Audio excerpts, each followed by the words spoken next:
Olá pessoal, tudo bem? Esse é aquele momento em que a sua dúvida é tão importante que ela norteia o conteúdo do canal e por isso que a gente decidiu chamar de Sua Dúvida Vira Vídeo, mas na virada do ano a gente decidiu que a gente leria uma sequência de algumas dúvidas, entendendo que a gente precisaria, apesar de isso ser mais desafiador, tentar contemplar um pouco mais de pessoas, tá bom? Então a primeira dúvida de hoje é: no vídeo de Roacutan, como age e quais os benefícios, Hugo Nascimento colocou assim: minha pele é boa, e da face também, só que se eu comer amendoim, paçoca ou chocolate, fico cheio de espinhas mesmo com 25 anos. Se eu usar esse medicamento, vai parar um pouco de sair as espinhas quando como essas coisas?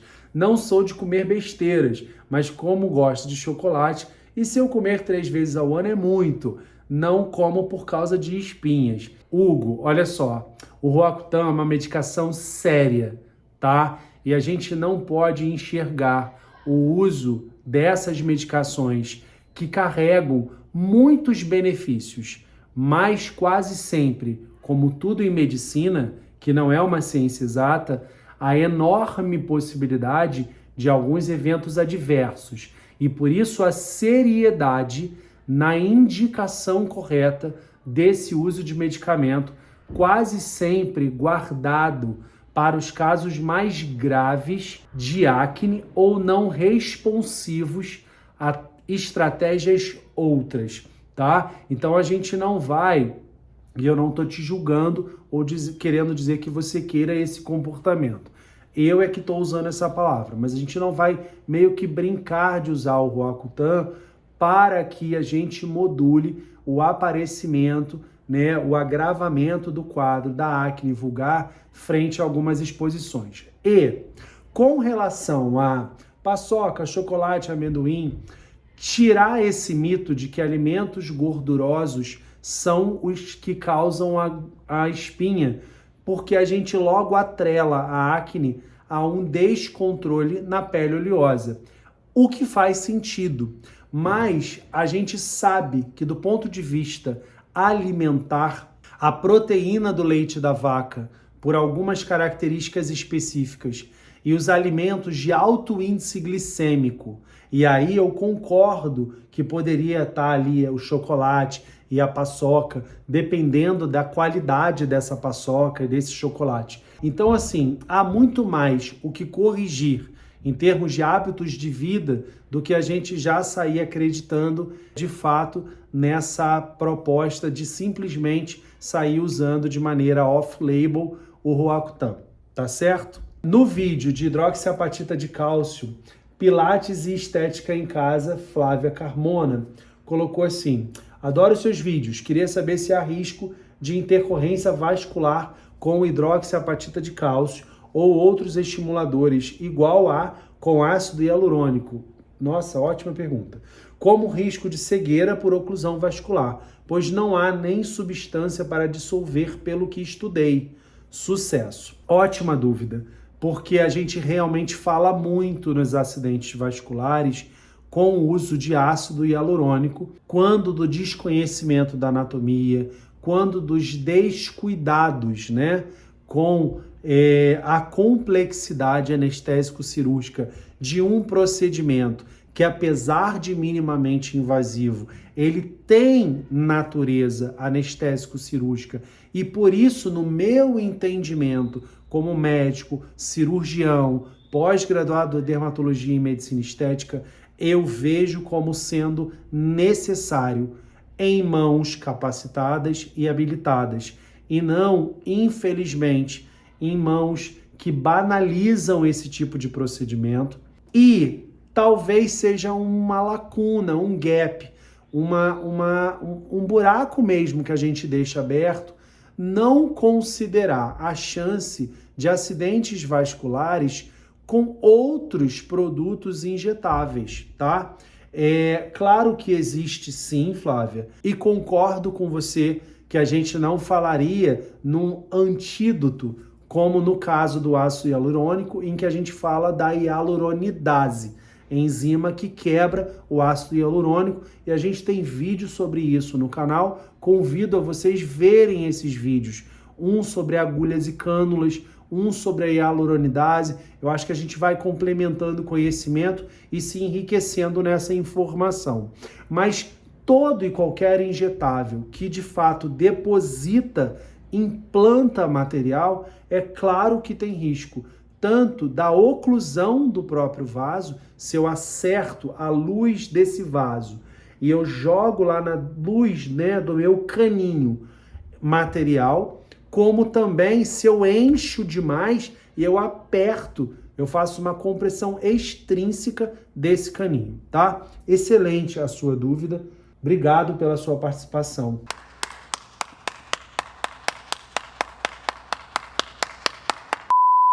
E para a gente fechar, porque as dúvidas hoje estão robustas, no vídeo de ultrassom microfocado, a Alciane Miranda colocou assim: eu fiz 2 vezes e em cada vez tive experiências diferentes. Na primeira vez foi usado uma potência máxima e meu rosto inchou demais, fiquei deformada e por conta do inchaço eu tive que usar medicamentos para amenizar, o que levou 30 dias para assumir completamente o inchaço e o edema. Mas não tive dor nenhuma na aplicação e nem no pós. Tá, então ela teve uma questão muito mais relacionada ao processo inflamatório pós ultrassom microfocado, que cursou com muito edema. Ok. Alguns anos depois, após eu reclamar que não vi resultado no tratamento, os dermatos em geral começaram a falar para eu fazer novamente, porque por conta das medicações que tive que usar, não surtiu o efeito esperado.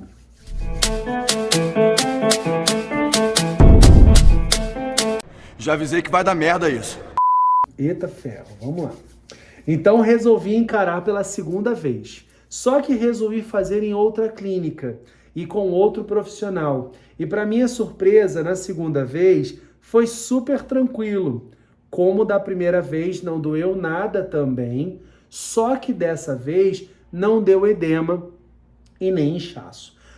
Até hoje estou sem entender porque tive reações diferentes com o mesmo procedimento, apesar de em ambas não ter um resultado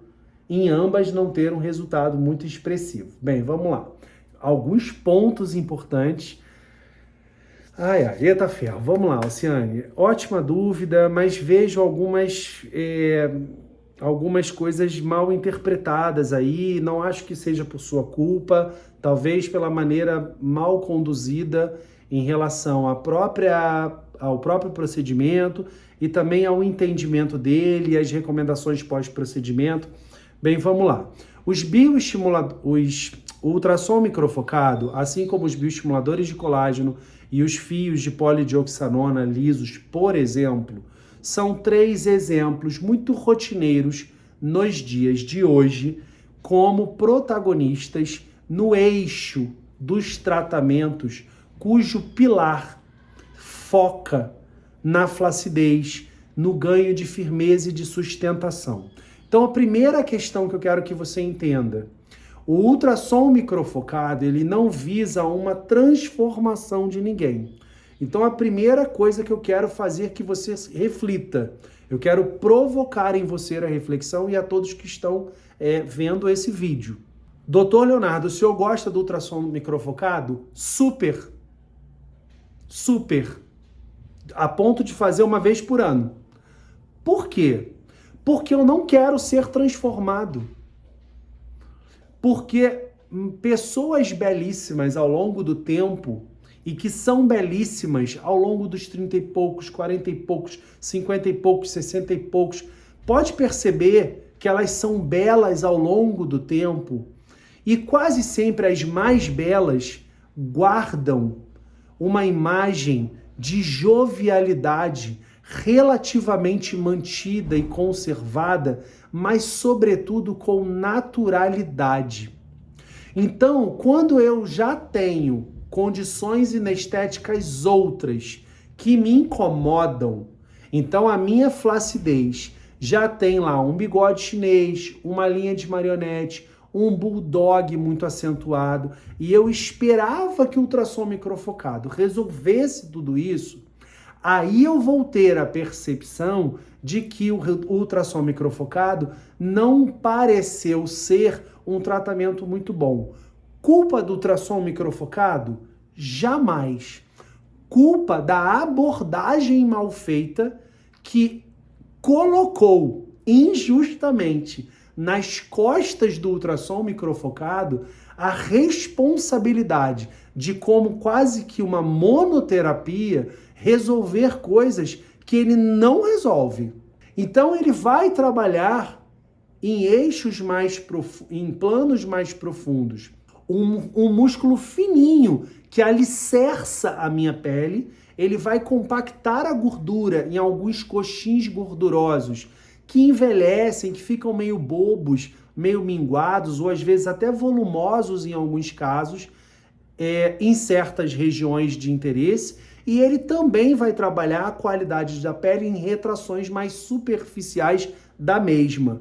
Portanto, eu acho sim que o ultrassom microfocado, e aí tô falando lá do Ultraformer 3, meu amigo de consultório, porque eu super acredito na tecnologia e no que ela entrega, porque ela talvez tenha sido uma das primeiras a pensar na entrega de tratamento em planos diferentes da parede cutânea. Agora, de novo, a flacidez instalada e que já é moderada a severa e que já tem outras condições inestéticas associadas, por que foi só prescrito o ultrassom microfocado? Então é o primeiro ponto de reflexão para você não ficar, Alciane, tão descrente do ultrassom microfocado, tá? Você ter reagido de maneira mais inflamatória na primeira, provavelmente se deve sim a uma entrega de energia maior. E aí eu não sei como é que foi a máquina, eu não sei como é que foi o seu protocolo, quantas linhas de tratamento você fez, se foi sendo entregue disparo por disparo, ou se foi sendo entregue no modo dinâmico, enfim. Então, existem muitas variáveis na sua conduta que eu desconheço, então eu não vou aqui ousar criticá-las e indiretamente também estar criticando o profissional e sendo injusto ou antiético, tá? Mas é possível que você tenha reagido de maneira mais inflamatória na primeira, porque o que o ultrassom microfocado faz são os chamados pontos de coagulação. É como se a gente danificasse a pele lá no fundo, queimando lá no fundo.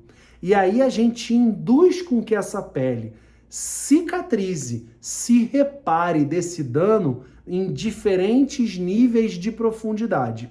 Ao se reparar desse dano, a gente entra no conhecimento da cicatrização e não é diferente de quando a gente se corta. Então a gente vai viver uma fase inflamatória, depois uma fase proliferativa, em que várias coisas proliferam e estão chegando ali com tudo naquele lugar de reparo tecidual, e por fim a fase cicatricial propriamente dita ou de retração, que é a fase que termina com o nosso denominador final comum em dermatologia estética, que é a neocolagênese. O que é isso? A formação de novas fibras colágenas. Então, não funcionou? Tenho certeza que funcionou e certeza que funcionou nas 2 vezes que você fez. Porque certamente, se nós biopsiássemos a sua pele antes do ultrassom microfocado e depois do ultrassom microfocado, uns 3 a 6 ou 9 meses depois, a gente veria um maior aporte de novas fibras colágenas. Então, o ultrassom microfocado foi seu amigo, sim, eu não tenho a menor dúvida disso. Agora, volto a dizer, não sei como ele foi feito, por que mãos foram feitas e de que maneira foi feito. É possível que o edema da primeira vez tenha sido porque uma energia maior foi entregue e você respondeu de maneira mais inflamatória na primeira, e na segunda, talvez os parâmetros tenham sido um pouco mais modulados, ainda mais se você expôs ao profissional que você reagiu de maneira tão inflamatória na primeira. É possível, eu infiro a ideia de que um profissional sensato, ao ouvir você dizendo que ficou muito edemaciada na primeira vez, tenha então não pegado pesado com você na segunda. Ele foi lá e deu uma ajustada na dose, na energia, de modo que ele não provocasse em você uma resposta inflamatória tão exacerbada que, no seu caso, foi ruim, te deixou inchada e demasiada por alguns dias. Nesse caso, é possível, sim, que a gente tenha menores respostas, porque se o reparo tecidual / cicatrização, ele passa pela inflamação, proliferação e retração, é como se, de uma maneira prática, entendendo que a inflamação faz parte do processo para a produção de colágeno, quanto mais inflamação, mais possivelmente novas fibras de colágeno. Quanto menos inflamação, menos possivelmente novas fibras de colágeno. Mas se houve agressão, eu senti em alguns momentos, se eu fui agredido em algum nível pela plataforma, sim, eu vou produzir novas fibras de colágeno. Então, refaz a sua cabeça em relação ao ultrassom microfocado. É uma tecnologia que funciona e funciona muito. Eu não consigo hoje não deixar de considerar nos meus planejamentos terapêuticos em que o pilar seja flacidez, firmeza e sustentação da pele, de incluí-lo nas minhas prescrições. Tá certo? Beijo enorme, até semana que vem e muito juízo com essa pele de vocês.